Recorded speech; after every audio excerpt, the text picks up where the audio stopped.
Buenas tardes. Buenas tardes. ¿Cómo estamos? ¿Qué Bien, tal? bien. ¿Qué tal el almuerzo? Después de escuchar.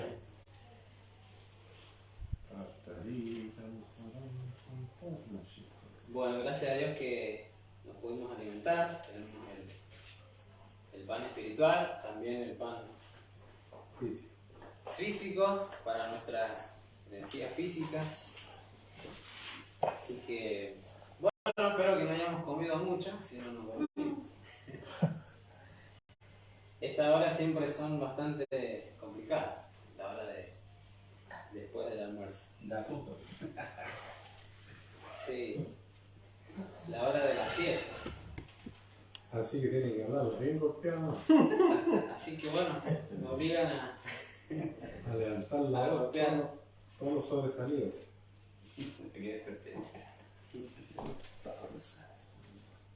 Bueno, vamos a abrir nuestra Biblia en Mateo capítulo 5.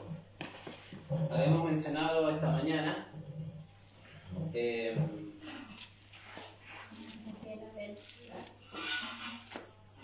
así es, las bienaventuranzas.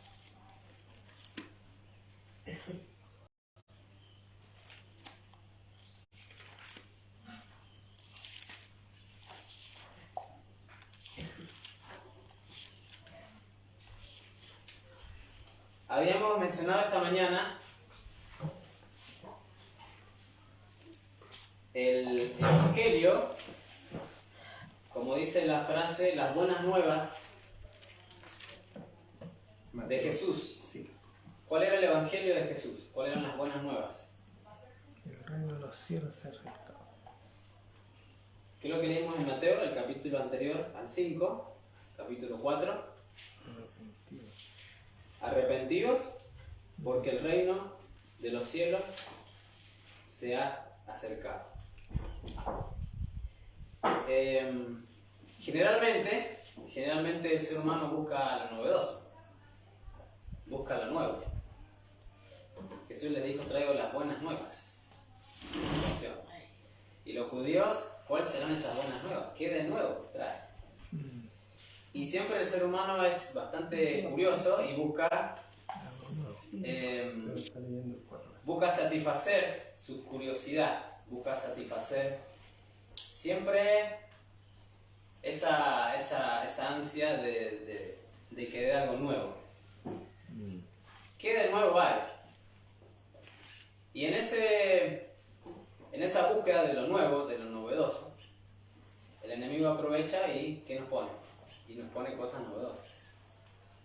Y nos engaña con teorías, nos engaña con religión. Y nos distrae nuestra vista, nos quita el foco de lo que realmente es de valor e importancia para nosotros. Ahora yo les pregunto, el Evangelio, la palabra de Dios,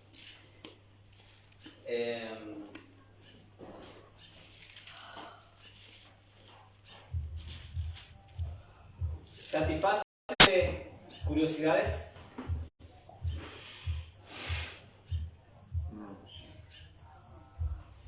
¿Hay cosas novedosas para la mente humana? ¿Sí o no?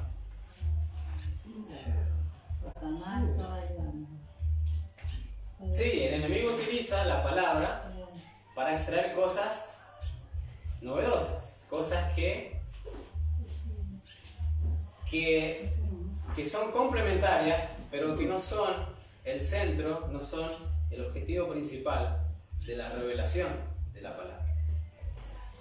Y bueno, hay diferentes ideas, diferentes corrientes, y cada vez que algún hermano se levanta con un mensaje nuevo, ¿no? O con una nueva luz, llamada nueva luz, ¿sí? Enseguida, ¿qué hacemos? Abrimos los ojos a ver qué es lo que hay, qué interesante, ¿sí? Y saben que lo mismo sucedía en el tiempo de Jesús. Se levantó Jesús, ¿qué de nuevo trae? ¿Qué es lo que hay? ¿Qué de nuevo? A ver, ¿qué novedad trae? Pusieron música. Gracias. Arriba. ¿Qué novedad trae? Ahí se... Sí. ¿sale? Sí, hable nomás por tapar los Satanás. Siempre, Por tapar el demonio. siempre nos hace competencia. Sí. ¿Qué de nuevo trae este hombre? ¿Qué novedad? Y cuando iban a escucharlo, muchos se quedaban admirados. Muchos decían, otro profeta, otro que habla, bonito. Muchos se iban a escucharlo y se iban vacíos.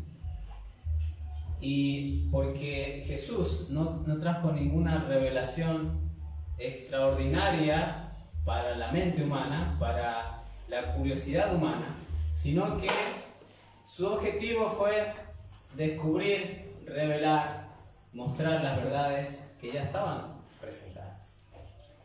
Y la verdad central del Evangelio, hacemos la pregunta, ¿cuál es el centro del Evangelio? Jesucristo. ¿Cuál es el objetivo del Evangelio? Salvación. Salvación. Cuando decimos salvación, ¿qué es salvación? Vida eterna. Vida eterna. Bien, vamos más a lo práctico. Cuando decimos salvación, ¿qué es salvación? Son conceptos que los tenemos que tener en claridad en nuestra mente para poderlos experimentar. Porque ¿cómo vamos a experimentar la salvación si no entendemos qué es la salvación? Libertad del pecado. Bien. Claro. Mateo, capítulo 1, Jesús claramente se revela ahí lo que el ángel le dijo a María. En Mateo 1:21. ¿Para qué vino Cristo? Salvar ¿Salvarnos de qué? del pecado. Del pecado. Del pecado. En pocas palabras, ese es el Evangelio. ¿Salvación de qué? Del pecado. Del pecado. Porque el problema aquí es el pecado. Y bueno, son conceptos que nosotros ya los conocemos, ya los sabemos, pero que muchas veces no logramos entenderlos realmente en nuestra experiencia. ¿Y qué es el pecado? Caemos en la pregunta. Transgresión de la ley. Transgresión de la ley, desobediencia. Entonces, el objetivo del Mesías, el objetivo de la venida de Cristo era rescatar, salvar a su pueblo de sus pecados. De sus pecados. Era venir y romper ese reino del pecado que se había instaurado en el corazón del ser humano. Romperlo, quebrantarlo, quitarlo y colocar el reino de Dios. El reino de Dios. La salvación. Bueno, vamos a Mateo capítulo 5. El tiempo se nos va rapidísimo. Mateo, el capítulo 5. Nosotros tenemos aquí el sermón de la montaña y Jesús comienza con las bienaventuranzas.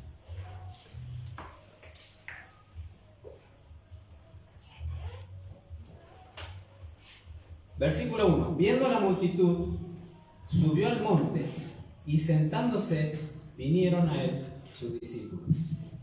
Y abriendo su boca les enseñaba diciendo. Bueno, el primer punto a tener en cuenta aquí es en el versículo 2.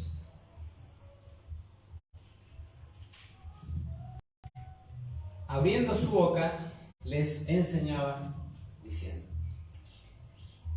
Esta mañana el hermano Moisés mencionaba el estado de muerte. ¿Sí? Cuando el ser humano está muerto en sus delitos y pecados. Y Jesús en Juan, capítulo 6, dice: las palabras que yo os he hablado son espíritu y son vida. Así que en esa condición de muerte espiritual, al oír la palabra, ¿sí? Solamente al oír la palabra de Cristo, que infunde vida nuevamente al ser, es cuando el ser humano puede despertar, puede resucitar de esa condición de muerte y ahora puede entrar en esta experiencia de salvación, en esta experiencia de transformación, que es lo que menciona después en las bienaventuranzas. Versículo 3. Bienaventurados los pobres en espíritu, porque de ellos Es el reino de los cielos. es el reino de los cielos. La primera condición para entrar, la primera característica de los que están bajo este reino de Dios es la pobreza. Es la pobreza. Cuando el ser humano reconoce su pobreza, reconoce su indigencia, ¿somos pobres? ¿O somos ricos? ¿Qué piensan? Yo no sé, Hay una diferencia entre ser rico o ser pobre y sentirse rico, sentirse pobre. Ahí cambia la cosa. Jesús dice: bienaventurados los pobres en espíritu, porque solamente ellos pueden entrar en este reino. O sea que este reino, el primer paso, el primer escalón es ser pobre. ¿Sí? Ahora, cuando... No ser pobre en términos económicos, no está hablando de... Sí, aquí claramente Jesús está hablando. Si notamos, ya todos conocemos las bienaventuranzas. Y si notamos, todas son características internas. Espirituales. Son todas espirituales, son todas del corazón. No hay nada exterior, ¿sí? Jesús siempre se preocupó, siempre apuntó a lo interior, al corazón.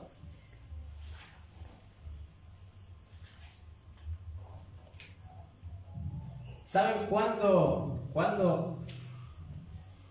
es el mayor peligro de sentirse ricos? ¿Cuándo nos encontramos en el terreno peligroso de sentirnos ricos? No sentimos necesidad de nada. Sí. Como apareció. Como el tío. Y mientras más luz tenemos, mientras más conocimiento teórico, mientras más apariencia, mientras más obediencia externa manifestamos, hay más riesgo de sentirnos ricos. ¿Por qué? Porque empezamos a satisfacernos con nuestras condiciones. Y ahí está el peligro. Ah, no, ya estoy en el campo. No, ya dejé todo lo animal. Como 100% vegetariano. Son ejemplos. Pero ahí es donde existe el peligro de sentirnos ¿qué? De sentirnos suficientes, de sentirnos ricos. Ya no necesito tanto. Ahora, esas son cosas exteriores. Pero Jesús va mucho más allá y se preocupa de lo interior. Ahora, cuando hablamos de, por ejemplo, en paciencia, ¿somos ricos o somos pobres? Mucha impaciencia sobre todo. Cuando hablamos de temperancia, ¿somos ricos o somos pobres? Cuando hablamos de humildad, ¿somos ricos o somos pobres? Es decir, ausencia de ella. Esa es la pobreza. Ausencia de eso. Tenemos nada, cero. Claro. O sea, somos lo contrario, orgullosos. Cuando hablamos de amor, principio. Pobre pobre. Cuando empezamos a analizar el interior, cuando empezamos a analizar el fruto del Espíritu, ahí es donde vemos nuestra pobreza, nuestra necesidad. Porque en lo exterior, hermanos, en lo exterior, cualquiera puede sentirse rico. Miremos lo exterior y nos comparamos con los que todavía están allá lejos, ¿no? No hablemos del mundo, hablemos de aquellos que hemos tenido la oportunidad de oír la palabra, del pueblo adventista. Si nos comparamos con otros hermanos que no han alcanzado esta experiencia aún, ¿cómo se siente uno? Como que es superior. Ya Estamos peor. estoy mejor, ¿no? No, estamos peor. Ya no como carne, como aquellos de allá. Estamos peor. Ya estoy en el campo, no como aquellos de sodomitas de la ciudad. Ya empezamos a qué. Pero saben que nosotros medimos siempre lo exterior. Y siempre caemos en lo mismo, en lo exterior. Y nos preocupamos en aparentar, nos preocupamos en cuidar las cosas exteriores. Igual que los fariseos. Somos así con las reglas, con las costumbres, las tradiciones, las apariencias. Y Jesús va mucho más allá de eso. Porque la religión de los judíos en el tiempo de Jesús, la experiencia del pueblo judío cuando Jesús vino es la misma experiencia de hoy. La misma, exactamente la misma. Y como pueblo adventista también se ha rechazado a Cristo. Se ha rechazado a Cristo porque el mensaje que Cristo trae es un mensaje de salvación del pecado. Es un mensaje que nos trae la buena nueva de que el reino de Dios quiere romper y terminar con el reino del pecado. El problema es que nosotros no queremos salir del reino del pecado. Estamos cómodos, porque el reino del pecado satisface nuestros deseos, nuestros gustos, nuestras inclinaciones, nuestros malos hábitos. Estamos cómodos, nadie nos dice nada. Y cuando llega el reino de Dios,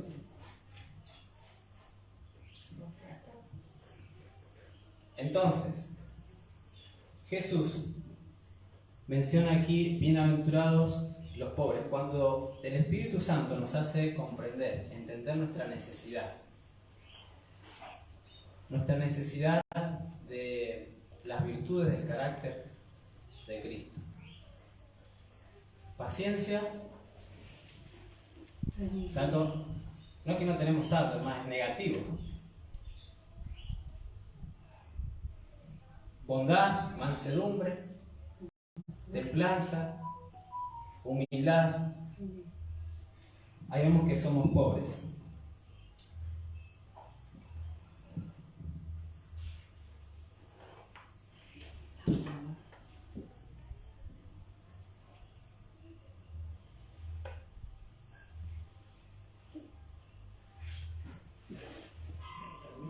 Todos conocemos y se mencionó esta mañana la oración o la historia de los dos hombres que subieron a orar al templo, del publicano y el fariseo. En la oración del fariseo, nosotros tenemos un ejemplo de un cristiano, de un adventista que se siente rico. El fariseo. Que se siente rico. Dice el Señor, ya doy el diezmo de todo lo que gano, ayuno 2 veces a la semana, guardo el sábado, me alimento sano, vivo en el campo. Ya no soy como los otros. ¿Sí? Ya no soy como los otros. Pero el publicano, ¿qué decía? Miserable, dice, o sea, ni siquiera se creía pobre. Miserable. Hombre de mí, ¿quién me librará? ¿Sí? De este cuerpo de muerte.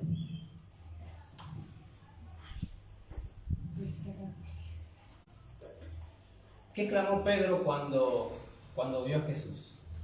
Apártate. La primera vez que vio a Jesús, ¿qué clamó Pedro? Apártate de mí. Apártate de mí, Señor, porque soy un hombre pecador. Dice así: el que se siente sano y piensa que es razonablemente bueno y está satisfecho con su condición, no busca llegar a ser participante de la gracia y la justicia de Cristo. El orgullo no siente necesidad y cierra la puerta del corazón contra Cristo. Si hay algo terrible en la condición del ser humano es no sentir necesidad cuando realmente la tiene. Todo ser humano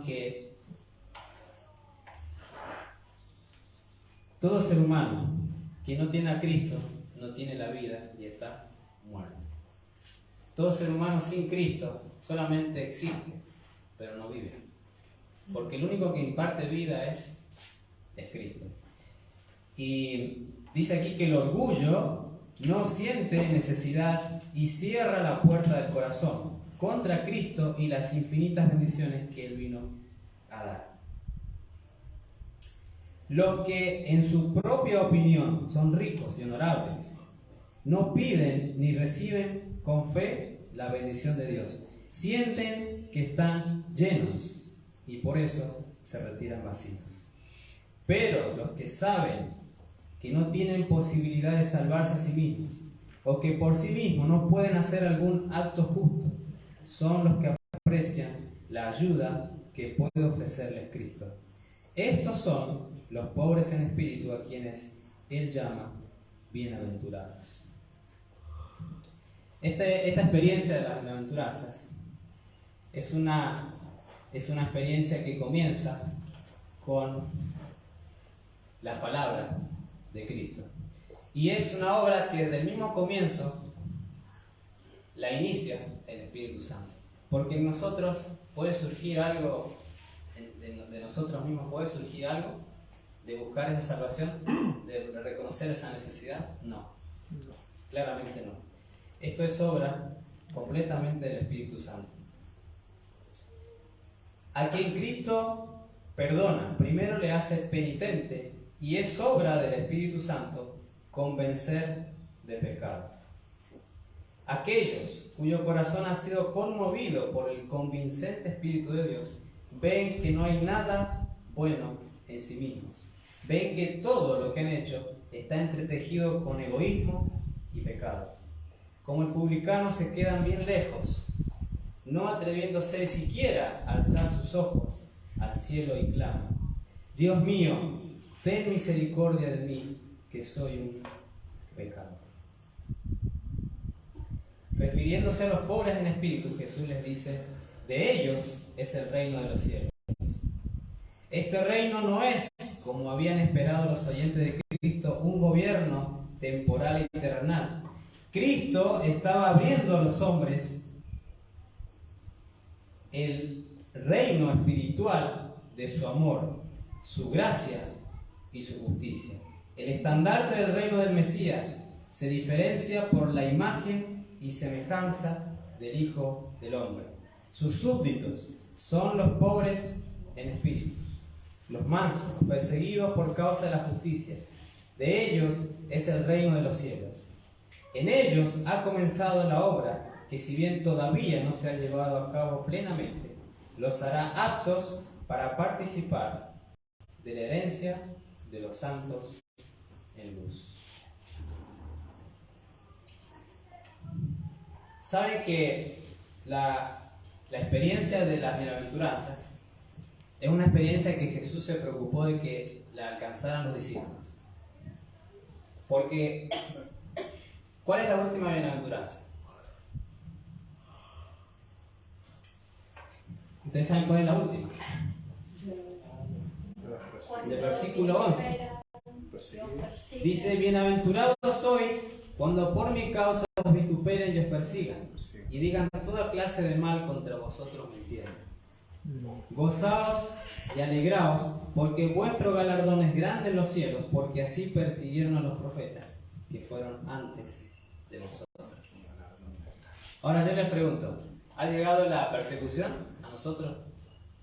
No, nada. ¿Han hablado mal Ah, de usted, hermano Felipe? Sí, muchas veces. ¿Sí? ¿Lo ha perseguido la policía? Pero no siempre por la causa correcta. ¿Alguno de aquí le han escupido en la cara? ¿Le han cerrado la puerta en la cara? ¿Nos han perseguido? ¿Hemos tenido que estar saliendo en el baúl de un auto para que no nos vean? No. Pero saben, esta persecución exterior, esta crisis que también nos aguarda a nosotros, solamente van a poder superarla, solamente van a poder gozarse y alegrarse y sentirse bienaventurados en esta experiencia de sufrimiento, de persecución, aquellos que hayan experimentado las bienaventuranzas anteriores. Solamente ellos van a gozarse cuando llegue la persecución. ¿Los demás qué van a hacer? Bando. Y se van a cruzar de bando porque no van a soportar. Van a ser los lesos. No van a soportar tal prueba. No los conozco. No sé.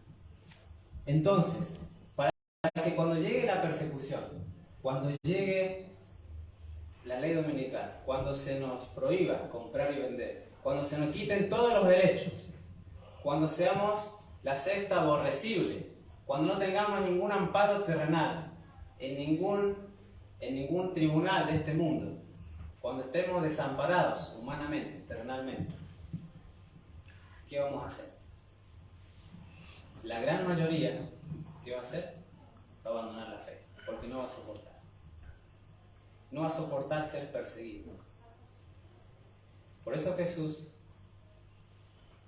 y en las bienaventuranzas, vemos que hay primero una experiencia anterior, una experiencia del corazón interior para que cuando llegue este momento de persecución, realmente esté preparado y realmente su fe sea tan fuerte que se goce. Imagínense gozarse en la tribulación, sentirse bienaventurado,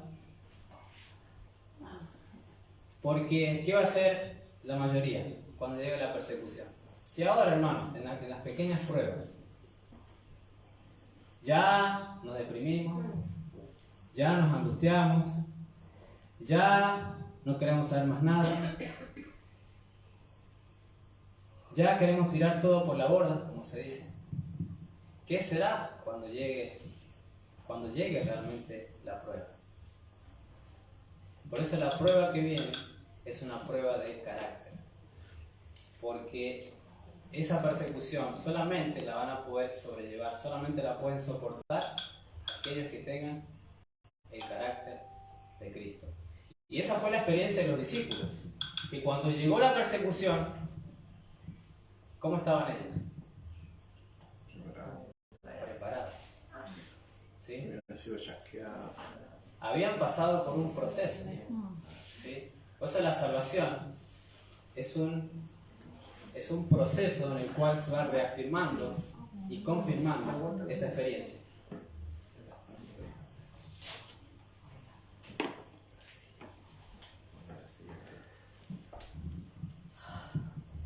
Todos los que tengan un sentido de su profunda pobreza de alma, que sientan que en sí mismos no hay nada bueno, pueden hallar justicia y fuerza mirando a Jesús.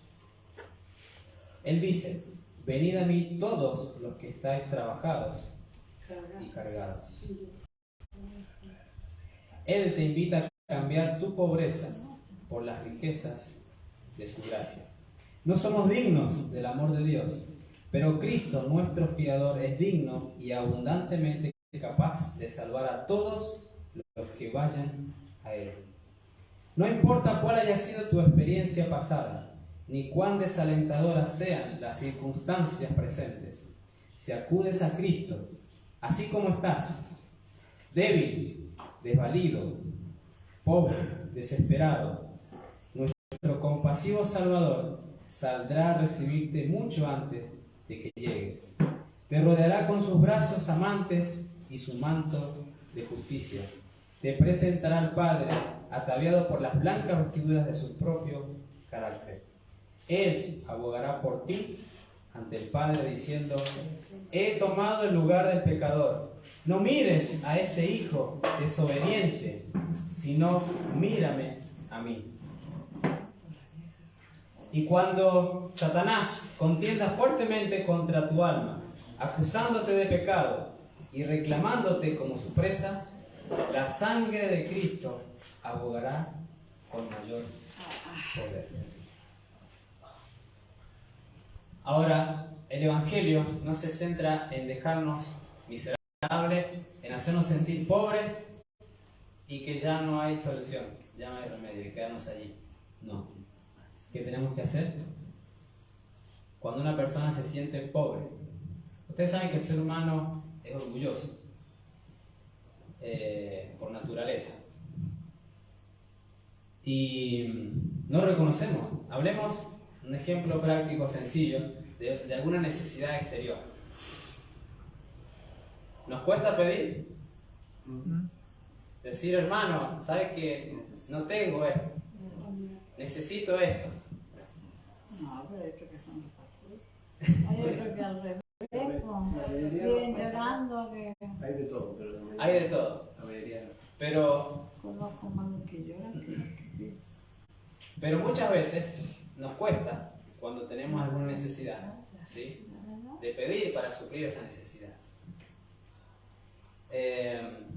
O por ejemplo, no tenemos, supongamos que nos quedamos sin dinero y no tenemos para comprar el pan. Si no tenemos la confianza del hermano, de la familia, nos cuesta decir, me presta para comprar pan porque no tengo, me quedé sin dinero. O sea, nos cuesta reconocer nuestras necesidades. Y muchas veces queremos nosotros mismos suplir nuestras necesidades. Y pasa lo mismo también en la experiencia espiritual. Reconocemos a veces que sí nos falta un poquito de paciencia, pero decimos, no, me falta un poquito nomás. No es tanto. Pero lo más difícil de reconocer es que somos orgullosos y egoístas. Orgullosos y egoístas. Pero saben, Cristo nos dice, no importa cuál haya sido tu experiencia pasada, no importa cuáles sean tus circunstancias presentes. Si vas a Cristo, vas a suplir tu pobreza con las riquezas de su gracia. Y esta bienaventuranza está muy relacionada con la siguiente. Versículo 4. Bienaventurados los que lloran, porque ellos recibirán consolación. El llanto, dice que se alude aquí, es la verdadera tristeza de corazón por haber pecado.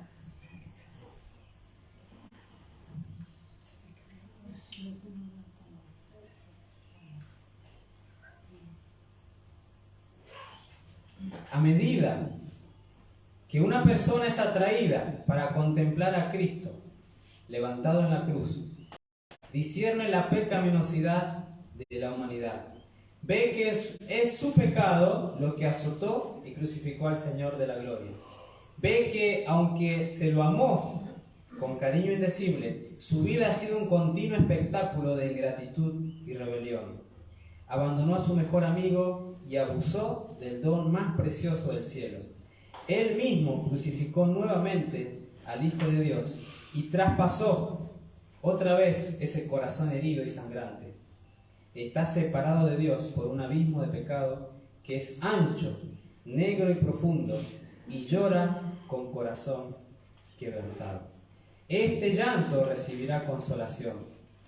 Dios nos revela nuestra culpabilidad para que podamos huir hacia Cristo y para que gracias a Él seamos librados de la esclavitud del pecado y nos regocijemos en la libertad de los hijos de Dios. Podemos ir al pie de la cruz en verdadera contrición y allí depositar nuestras cargas. La pregunta es, ¿hemos llorado por nuestros pecados? hermanos, hemos pasado por esta experiencia de llorar con corazón quebrantado por nuestros pecados, por nuestra condición.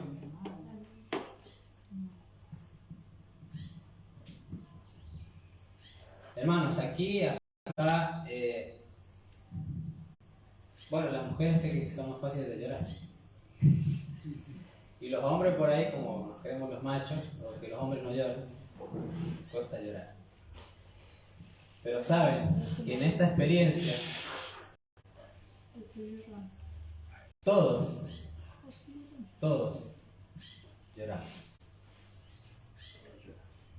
Todos lloramos. ¿Sí? Ya sea que nos vean o no nos vean, pero todos pasamos por esa experiencia. Y si no hemos llorado aún por un pecado, por nuestros pecados, algo está pasando.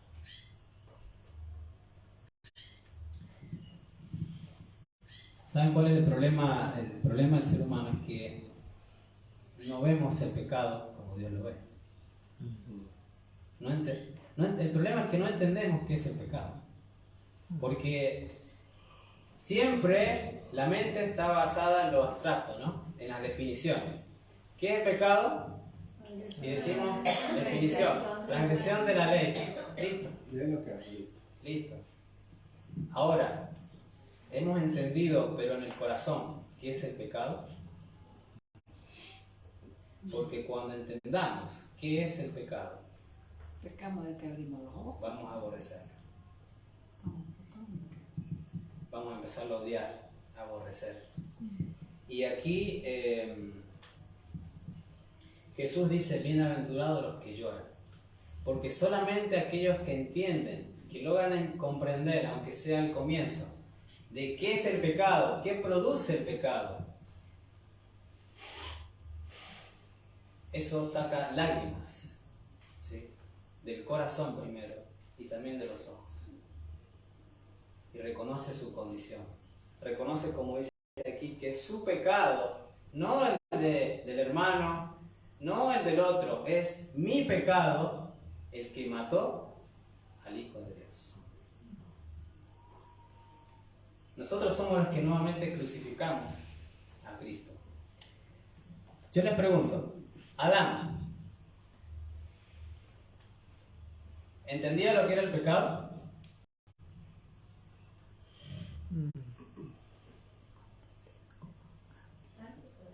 Cuando Dios le dijo, Adán, de todos los árboles del huerto podés comer, pero del que está en el medio No comerás. no comerás. Porque el día que de él comieres, ciertamente morirás. Yo les pregunto, ¿Adán sabía qué era la muerte? No. ¿Entendía él qué era la muerte? No. No. Él aceptó por fe, creyó por fe lo que Dios le dijo y obedeció. ¿Hasta qué? No.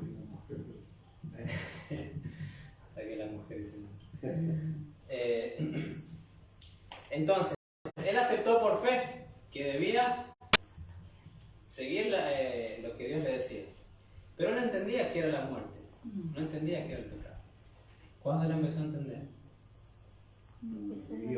Cuando lo experimentó. Cuando lo experimentó.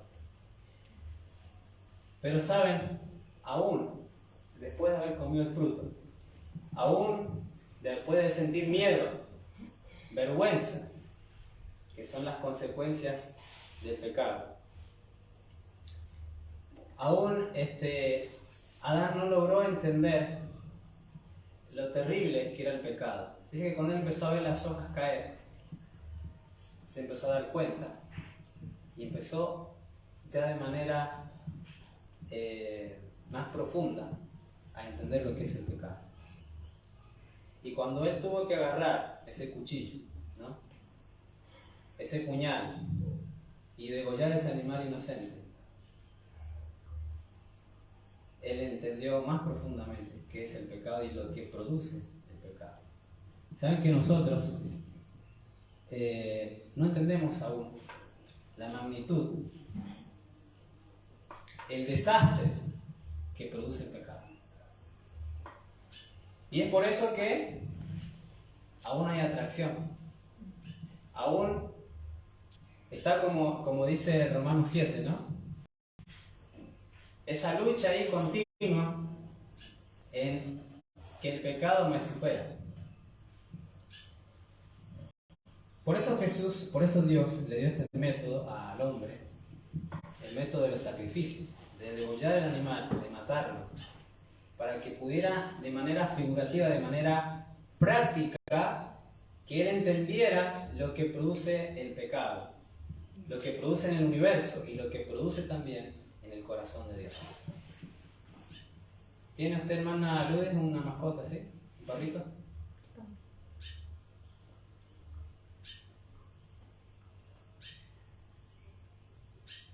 ¿Qué haría si yo le digo que para que Dios la perdone usted tiene que agarrar su mascotita y usted mismo agarra un cuchillo de la cocina y lo tiene que degollar?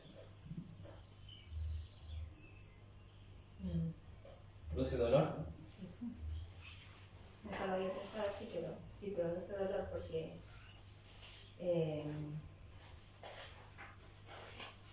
hay arraigo a un... Es una mascota, pero es que si uno lo crió desde pequeñito, sería complicado. Ese fue el método educativo de Dios para que Adán pudiera entender qué es el pecado. Lo meterían preso. ¿Qué se siente? ¿Qué trae el pecado?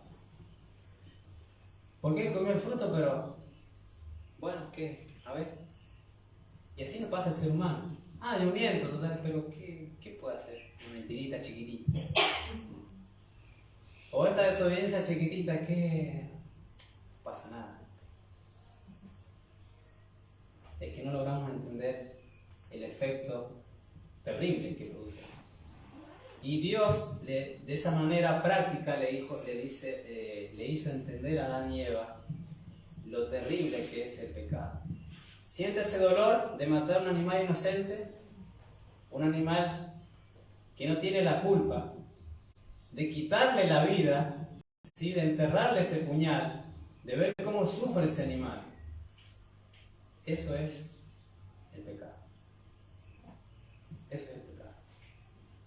Y entonces Adán comienza a entender, comienza a aprender de lo terrible que es el pecado. Cuando el ser humano logra, a un poquito aunque sea, comprender esta terrible experiencia que produce el pecado en el universo, constriñe su corazón. ¿Saben cuál es el problema nuestro? Que cada vez que desobedecemos en algo, cada vez que pecamos, ¿qué hacemos comúnmente? Como ya sabemos que el pecado es transgresión de la desobediencia. Ah, pequé. ¿Y qué es lo que hacemos? La conciencia empieza, ¿no? Pecar. ¿Y qué hacemos nosotros para calmar la conciencia? Vamos, nos arrodillamos si es que entendemos que hay que arrodillarse y decimos: Señor, perdón. Listo, se apagó la alarma y nos vamos. Y el otro día, lo mismo. Volvemos otra vez a lo mismo. La alarma. Ay, nos arrodillamos. Señor, perdona. Se apagó la alarma. Listo. Pasan los días, pasan los años. Y esa es nuestra experiencia. Tropezamos con la misma piedra. Caemos en el mismo hoyo. Transgredimos con ese mismo pecado. ¿Sí? Jugando con la gracia de Dios. ¿Por qué? Porque aún no hemos entendido qué es el pecado. Pensamos que el pecado es algo, es una desobediencia, algo abstracto. Pedimos perdón y ya está. Pero saben que cada desobediencia a Dios produce una terrible consecuencia. ¿Y dónde se lleva la más terrible consecuencia? ¿Dónde se produce la más terrible consecuencia? En el corazón, en mi corazón. Porque el corazón se va endureciendo, se va ennegreciendo, se va manchando, se va poniendo inmundo hasta que el largo olor a muerte, hasta que mi percepción, mi entendimiento se va disminuyendo y cada vez se me hace más imposible entender qué es el pecado. Y por eso se pasa la vida luchando con los mismos defectos, con los mismos hábitos, porque realmente nuestra experiencia no es arrepentimiento. Pedimos perdón a Dios, pero no porque sentimos un verdadero arrepentimiento y dolor por el pecado, sino porque sabemos que está mal, la conciencia nos perturba, y la única forma de calmarlo es pidiendo perdón. Pero pedimos perdón sin estar verdaderamente arrepentidos. ¿Sí? Bien, vamos a ver un versículo en Corintios, porque acá hay algo importante que queremos resaltar.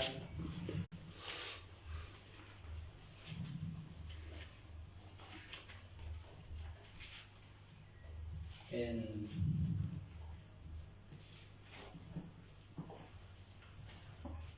Segunda de Corintios, capítulo 7.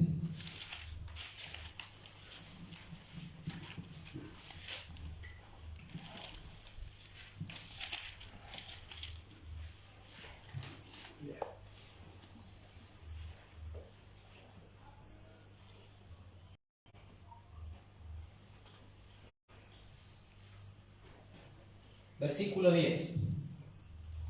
Y otro hermano que pueda buscar Romanos, capítulo 2, versículo 4.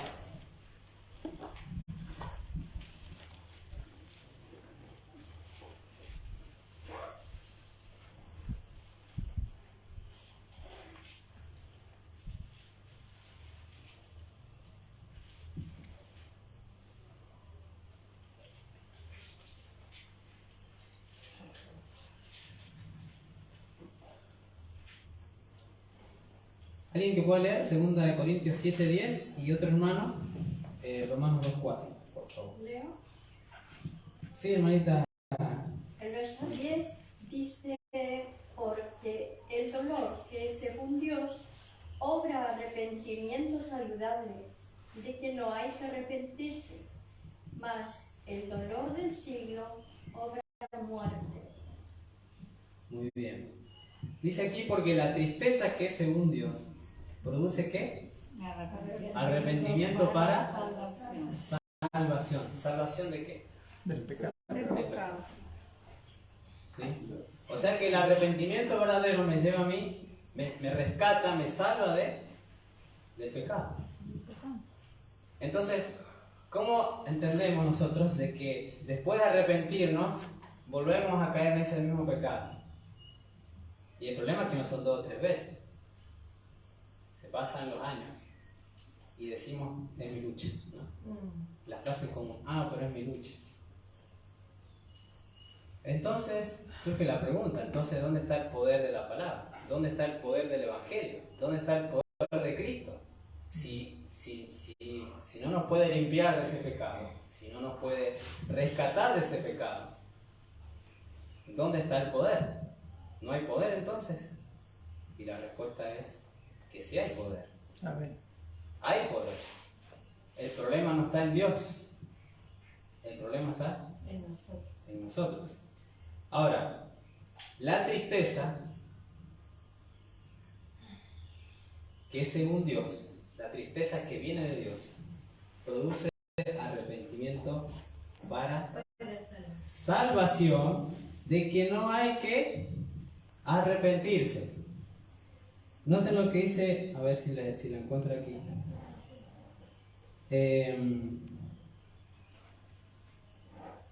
Noten lo que dice Mensajes Selectos, tomo 1, en la página 125.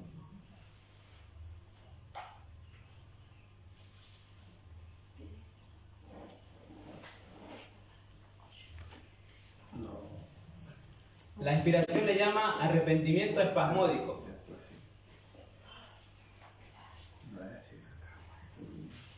Arrepentimiento espasmódico. Gracias.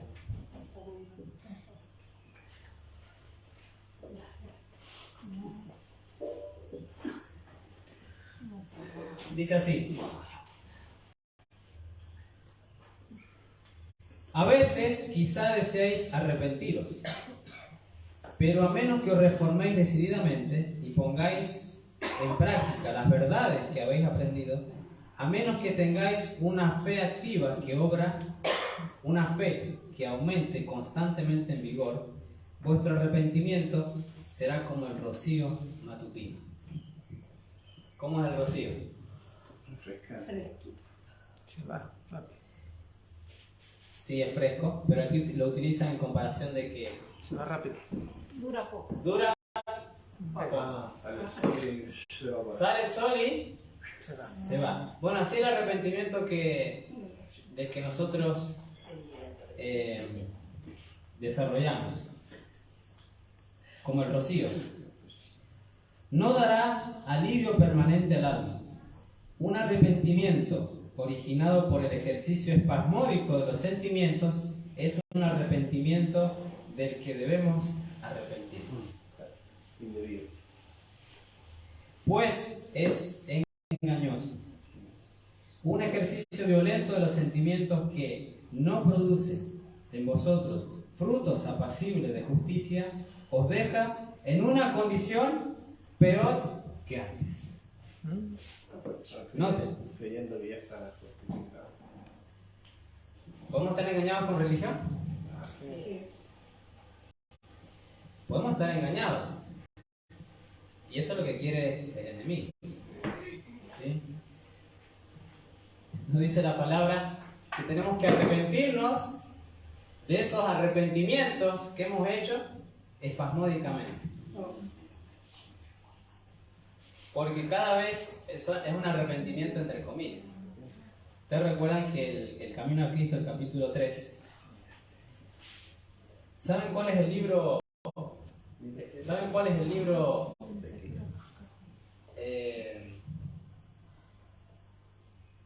que menos se entiende de la inspiración? Del Espíritu de Profecía. Que menos se entiende. Que menos se entiende, y yo diría que menos se lo lee. Menos atención se le presta.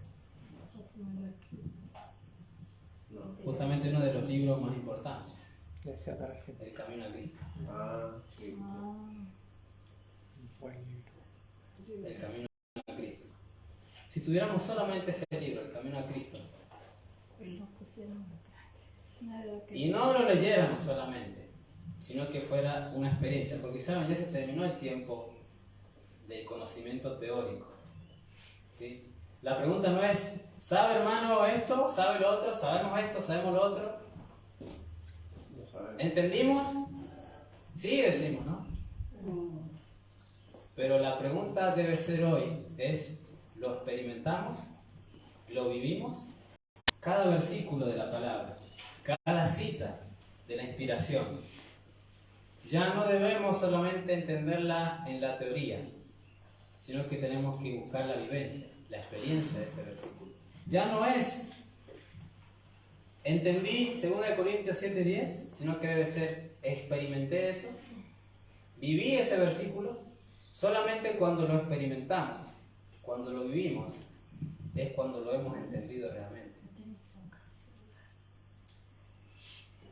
Entonces, Dios nos llama la atención en esto, porque por mucho tiempo también, y es algo que no se explica, a veces no se explica bien, o no lo queremos entender, que la solución al pecado es ir a buscar a Cristo. ¿Sí? Y suena lindo, y es verdad. Tenés que arrepentirte y ya está. Pero parece que es una fórmula que no ha funcionado, porque el pueblo de Dios sigue en la lucha con el pecado. Y cada vez el pecado es más fuerte, entre comillas, ¿no? Parece que el pecado es más fuerte que la gracia y que no se puede vencer el pecado. Y ha sido tal punto que ya se ha convertido Doctrina. en una doctrina de que es imposible vencer el pecado. ¿Por qué? ¿Basado en qué? Basado en una experiencia fracasada, basada en una experiencia que no es del verdadero Cristo, no es de la del verdadero Evangelio. ¿Sí? Porque claramente desde el principio de la Biblia hasta el final habla de victoria sobre el pecado. Entonces,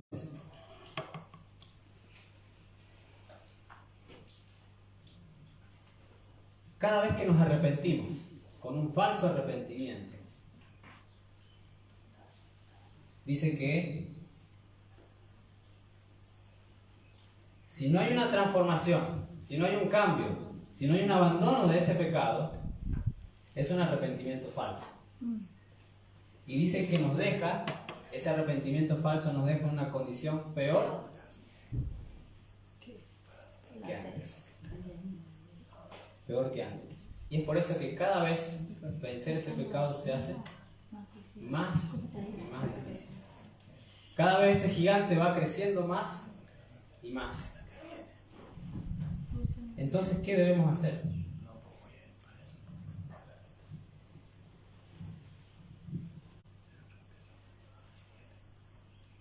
Como les decía, uno de los libros que tenemos que nunca dejar de leer, volver a leer, entender y orar y clamar al Señor para poder vivir esa experiencia que menciona allí, es el camino a Cristo.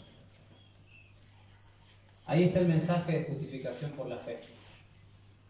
Ahora muchos tienen en lengua justificación por la fe, ¿no? Y es el mensaje para este tiempo, el corazón del mensaje del tercer ángel. El problema es que ese corazón, ese mensaje, no lo estamos viviendo, no lo hemos experimentado. Y por eso es que hemos fracasado muchas veces en nuestra experiencia personal.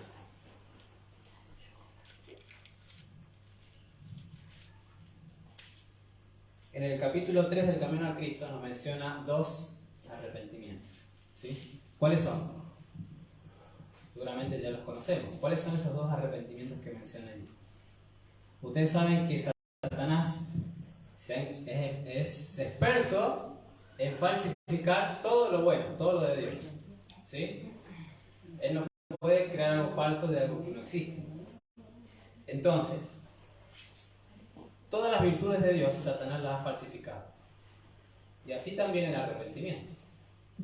Está el verdadero arrepentimiento y Satanás ha hecho uno falso. ¿Para qué? Para que nos engañemos con eso. El arrepentimiento comprende tristeza por el pecado. ¿Y qué dice? Y abandono del mismo. Y abandono del mismo. Ahí tenemos la definición. ¿Qué es el arrepentimiento entonces? 2 cosas. Tristeza por el pecado y abandono del mismo. No renunciaremos al pecado a menos que veamos su pecaminosidad. Mientras no lo repudiemos de corazón, no habrá cambio real en nuestra vida. Mientras no repudiemos ese pecado, mientras no lo aborrezcamos, ¿qué va a pasar? Y siempre vamos a volver a caer. Entonces, si un arrepentimiento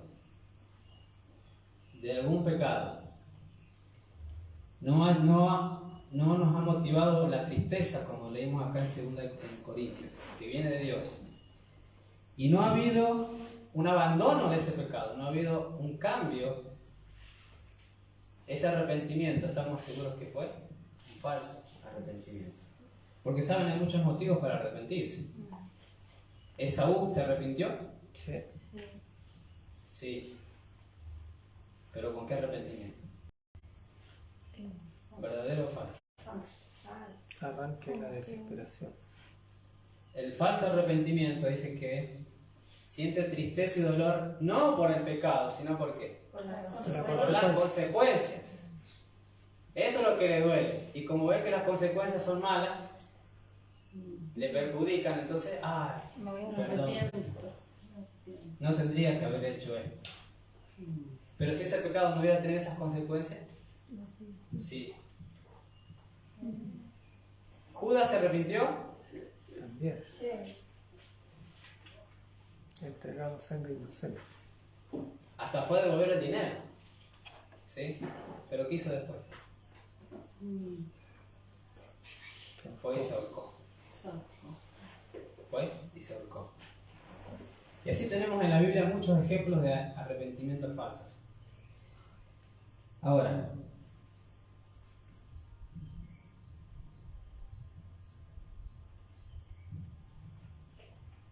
mencionando a Judas, dice, esta confesión fue arrancada a su alma, culpable por un tremendo sentimiento de condenación y una pavorosa expectación de juicio. Note, arrepentimiento falso. ¿Por qué se arranca del alma? Por un sentimiento de ¿qué? De condenación. Ay, pequé. No. El peso de la ley sobre mí.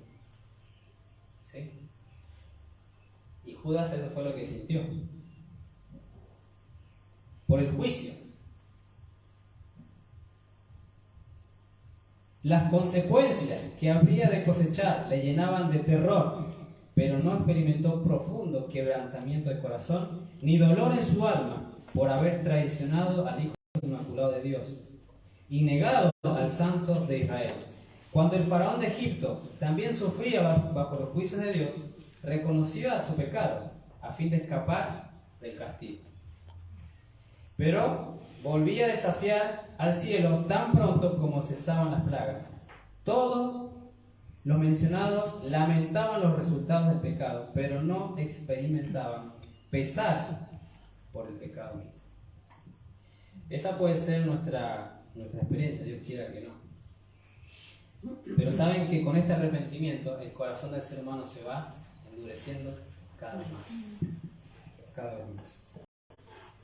Pero cuando el corazón cede a la influencia del Espíritu de Dios, la conciencia se vivifica y el pecador discierne algo de la profundidad y santidad de la sagrada ley de Dios, fundamento de su gobierno en los cielos y en la tierra. ¿Quién es el único que nos trae verdadero arrepentimiento? El Espíritu. El Espíritu Santo. ¿Alguien que quiera leer Romanos, capítulo Yo lo leo. 2, 4? Dice, oh menospreciáis la riqueza de su benignidad, paciencia y longanimidad, ignorando que su benignidad te guía al arrepentimiento. Y en Hechos nos dijo en el sermón de Pedro, dijo, ¿para qué había venido Cristo? Para dar a Israel ¿qué? Arrepentimiento. Arrepentimiento Y perdón de pecado. y perdón de pecados. La pregunta es, ¿nosotros tenemos que arrepentirnos para ir a Cristo o tenemos que ir a Cristo para arrepentirnos? Tenemos que ir a Cristo. Ir a Cristo para arrepentirnos. ¿Cómo has dicho, primero? ¿Cómo? ¿Tenemos que arrepentirnos para ir a Cristo o tenemos que ir a Cristo para arrepentirnos? Ir a Cristo para arrepentirnos. ¿Y por qué hacemos lo contrario? Nada, no. Pregunta retórica, ¿no? ¿Puedo leer una pequeña cita? Tengo una cita anotada acá con referencia a Romanos 5:31, dice, en el deseo de toda la gente, en el capítulo 17, y ni siquiera podemos arrepentirnos sin la ayuda del Espíritu de Dios. El arrepentimiento proviene de Cristo tan ciertamente como el perdón. Así es. Muy bien. Gracias, hermana Noelia, por el aporte. El arrepentimiento viene de Cristo. Ahora, ¿saben cuando nosotros caemos en pecado? ¿Qué es lo que deberíamos hacer entonces? Ir a Cristo. ¿Pero qué debemos pedir? ¿Perdón o arrepentimiento? Arrepentimiento. Y eso es lo que muchas veces no hacemos. Pedimos directamente perdón. cuando lo primero que debemos pedir es arrepentimiento. Señor, dame ese verdadero arrepentimiento que solamente lo trae tu Espíritu Santo. Solamente el Espíritu Santo puede obrar ese arrepentimiento, puede hacer nacer ese arrepentimiento en nuestro corazón. Porque cuando hemos pecado y no hemos sentido tristeza por ese pecado, no nos duele, no nos duelen las consecuencias tal vez, pero no ese pecado en sí mismo, ¿qué tenemos que hacer? Yo les pregunto, ¿podemos pedir perdón por algo que no sentimos? ¿Que no sentimos dolor ni tristeza? No se puede. Pero sí lo hacemos. ¿Por qué? Para calmar la conciencia solamente. Y ahí es donde nace nuestra experiencia de derrotas. Porque solamente queremos calmar la conciencia pidiendo el perdón, ¿sí? Pero no pedimos antes el arrepentimiento. Señor, este pecado me gusta, me atrae, me supera. Lo hice. Sé que produce daño, pero aún mi corazón lo ama. Aún mi corazón es atraído hacia Él. Dame un verdadero arrepentimiento. Esa debe ser nuestra oración, nuestro clamor. Señor, dame ese arrepentimiento verdadero.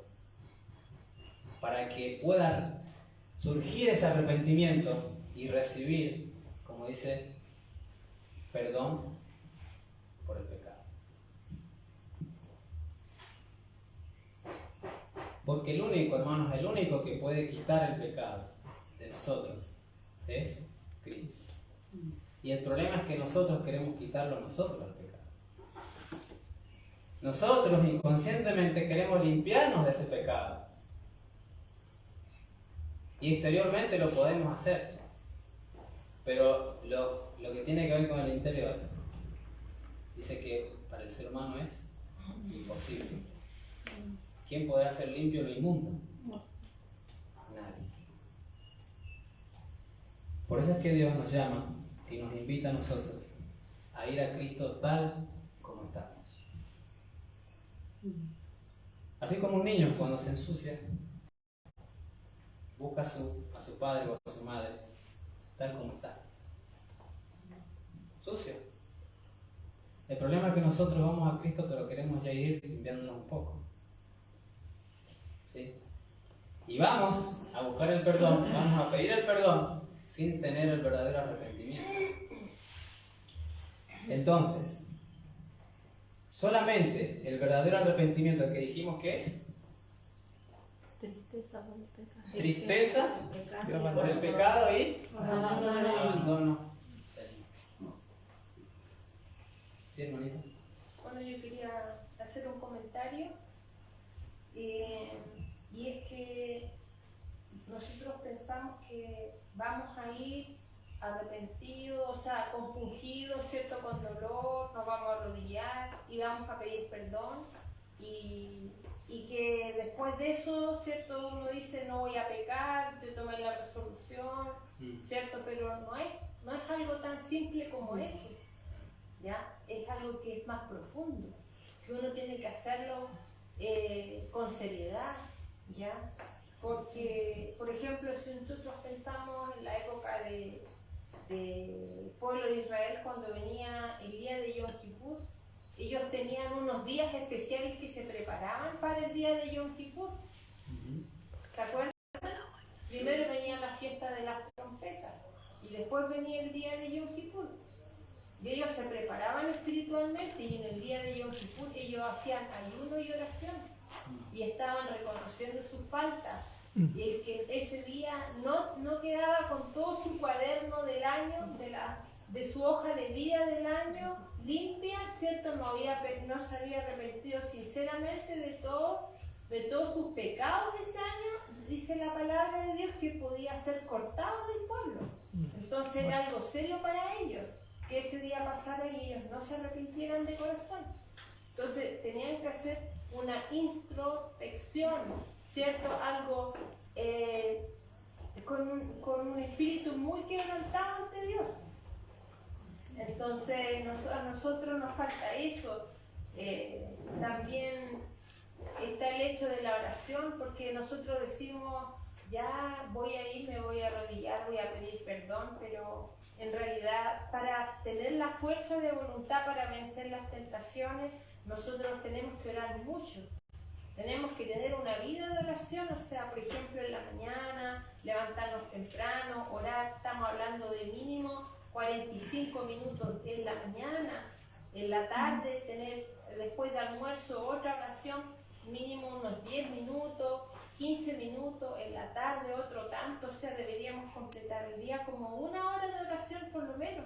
Yo lo he conversado con algunos amigos que son pastores, que son personas que se han dedicado a eso, tratar de vencer sus luchas, o sea, de vencer sus debilidades con Dios, y yo también lo he estado haciendo y he visto que sin orar mínimo 1 hora diaria, en realidad uno anda expuesto a las tentaciones así súper fácil.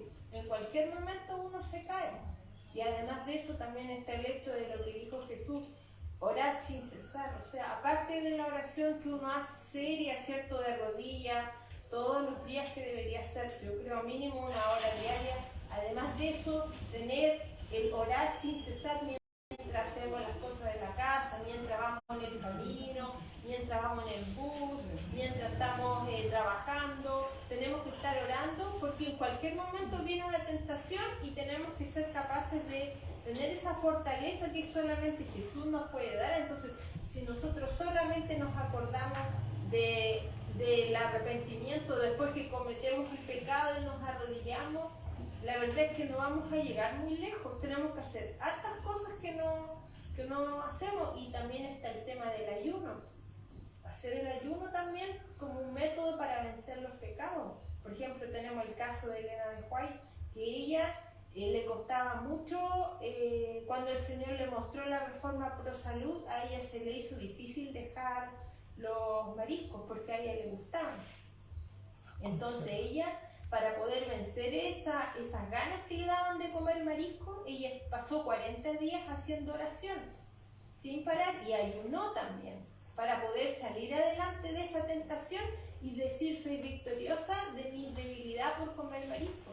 Entonces yo me pregunto, hoy en día de nosotros los que estamos aquí o los que somos adventistas, ¿cuánto nos tomamos en forma bien seria de decir, voy a vencer este pecado, voy a orar por 40 días, voy a hacer ayuno entre medio para vencer este pecado y a ver si lo logro con la ayuda de Dios, ¿cierto?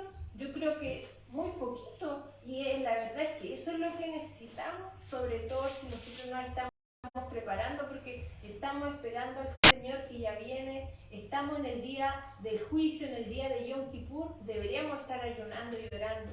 Lo más de los días, o sea, el ayuno semanal, como dice Elena White, pero nosotros no estamos haciendo esas cosas, entonces, ¿cómo vamos a vencer los pecados? No, yo no veo que haya posibilidad para nosotros de vencer los pecados si nosotros no hacemos todas esas cosas que están señaladas con ejemplo en la palabra de Dios. Miren, también les voy a leer un texto que está en el libro Mensaje para los Jóvenes, página 132, dice, ella aquí, Elena de White, le está dando un consejo a los jóvenes, les dice, ¿cómo pueden vencer sus pecados? Dice, ¿qué es lo que tienen que hacer? Entonces ella le dice lo siguiente, vi cómo se puede obtener esta gracia, vayan a su habitación y allí a solas supliquen a Dios, Dios, crea en mí un corazón limpio y renueva un espíritu recto dentro de mí. Tengan fervor y sinceridad. La oración ferviente es muy eficaz. Como Jacob, luchen en oración, agonicen. En el huerto, Jesús transpiró grandes gotas de sangre. Deben hacer un esfuerzo, no abandonen su habitación hasta que se sientan fuertes en Dios. Luego velen y mientras velan y oran, podrán dominar los pecados que les asedian y la gracia de Dios podrá manifestarse en ustedes y lo hará. Entonces ya está dando como una receta. Dice que nosotros tenemos que ir con humillación, así como Jacob, que se aferró y estuvo horas ahí de rodillas, tratando de luchar con Cristo, ¿cierto? Nosotros también tenemos que hacer. Y dice, no se retiren del lugar hasta que se sientan fuertes en Dios. Y después de esto, que ya se sienten en paz con Dios y que se sienten fuertes en Él, dice que tienen que velar y orar para poder dominar los pecados que les asedian. Si nosotros nos paramos y después no hacemos esto de velar y orar constantemente, no vamos a sacar tampoco la pelea adelante. Entonces tenemos que estar, es como estar atentos constantemente. Y por otro lado, lo que les decía del ayuno, cuando son pecados que son más difíciles de vencer, tenemos que ver también el tema de ayunar por eso en particular, porque si no, no lo vamos a poder sacar adelante. Tenemos los ejemplos en la palabra, ¿cierto? Y el ejemplo de Elena de White que lo hizo, entonces yo pienso que nosotros deberíamos tomarnos seriamente este tema y hacer algo así contundente para poder salir adelante. Si no, imagínense hasta cuándo vamos a estar con tantos pecados y el Señor Jesús sigue esperándonos y no pasa nada. Y también en la iglesia a nosotros no nos dicen estas cosas de que lo que hay que hacer, que estamos en el día del juicio, que hay que tomarse esto en serio, que tenemos que ayunar, que tenemos que orar, que tenemos que estar todo el día concentrados para mantener nuestra hoja de vida limpia. Nadie nos dice esas cosas, entonces es triste, pues eso es lo que está pasando hoy en día con la hermandad, que